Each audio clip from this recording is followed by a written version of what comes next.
মাঝে মধ্যে চিন্তা ফিকির না করেই কাজ করা উত্তম। কথাটা অদ্ভুত লাগলো, তাই না? আল্লাহর কালাম নিয়ে তো চিন্তা ফিকির করতেই হবে, ভাবতেই হবে এখানে আল্লাহ তাআলা আমাকে কি করতে বলেছেন, কিভাবে করতে বলেছেন ইত্যাদি। কিন্তু এরপর আল্লাহর এই হুকুম কি পালন করব নাকি করব না, এ নিয়েও কি আবার চিন্তা ভাবনা করার লাগবে?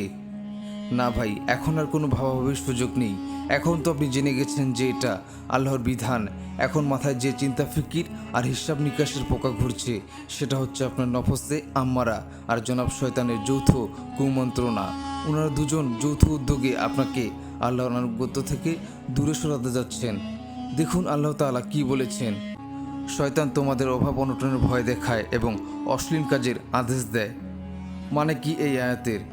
মানে হলো আপনি জাকাত বা দান সাদগা করতে চাইলে শয়তান ভয় দেখায়, আরে বেটা, তুই তো ফকির হয়ে যাবি।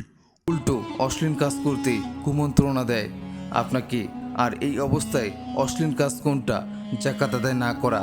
এখন আয়াতের পরের অংশে আল্লাহ তাআলা বলেছেন, আর আল্লাহ তিনি তার পক্ষ থেকে ক্ষমা ও অনুগ্রহের প্রতিশ্রুতি দেন। আল্লাহ মহাদাতা ও সর্বজ্ঞাত, অর্থাৎ আল্লাহর রাস্তায় দান করলে তিনিও আপনাকে দান করবেন, বরকত দিয়ে দিবেন সম্পদে। এজন্য জাকাত আদায়, অভাবী ভাই বোনকে সাহায্য করা, মাকে প্রতি মাসে তার চলার খরচ দেয়া ইত্যাদি বিষয়ে খরচ করার সময় যখন আপনার মাথায় এটা সেটা চিন্তা ফিকির ঘুরপাক খাবে, নিশ্চিত বুঝে নেবেন এটা শয়তানের কুমন্ত্রণা। আর মিয়া, এত টাকা খরচ করতেছো, বাচ্চাদের ভবিষ্যৎ আছে না? এমনি দুই হাতে টাকা বিলেলে তো আপনার ভিক্ষার ঝুলি হাতে লইতে বেশি দিন লাগবে না। হ্যাঁ হ্যাঁ, দাও দাও, কয়দিন পর ভিটা বাড়ি সব বেচা লাগবে। এরকম আরও কত কিছু ভাবনায় আসবে, মগজে ভিড়তেই দেওয়া যাবে না এসব চিন্তা ফিকির। কেননা এগুলো সব ইবলিসের ওয়াসওয়াস। এসব কিছুকে সাইডে রেখে অন্তরকে বোঝান। আর আল্লাহ তিনি তার পক্ষ থেকে ক্ষমা ও অনুগ্রহের প্রতিশ্রুতি দেন। জাকাত আর দান সাদগা বিষয়টি উদাহরণস্বরূপ মাত্র।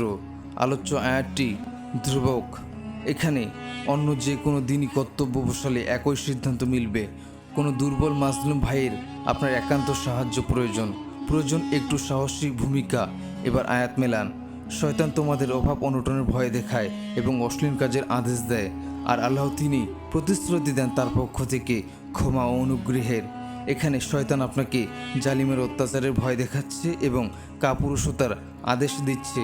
আর আল্লাহ প্রতিশ্রুতি দিচ্ছেন জালিমদের হাত থেকে নিরাপত্তা ও প্রতিরক্ষার। পর্দা করতে চান কিন্তু আশেপাশের লোকজনের প্রতিক্রিয়া নিয়ে ভয় করেছেন, এখানেও আয়াতের সাথে মিলিয়ে দেখুন। শয়তান তোমাদের অভাব অনটনের ভয় দেখায় এবং অশ্লীল কাজের আদেশ দেয়।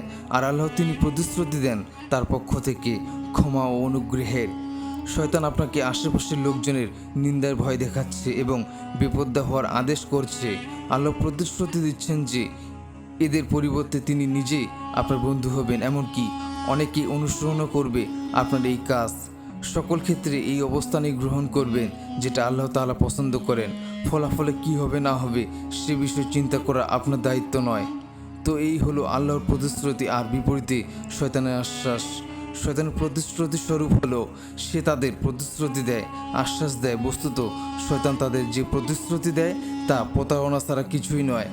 পক্ষান্তরে আল্লাহর ওয়াদার বাস্তবতা এমন, এটা আল্লাহর প্রতিশ্রুতি আর আল্লাহ তার প্রতিশ্রুতির অনর্থা করবেন না, কিন্তু অধিকাংশ লোকই তা জানে না।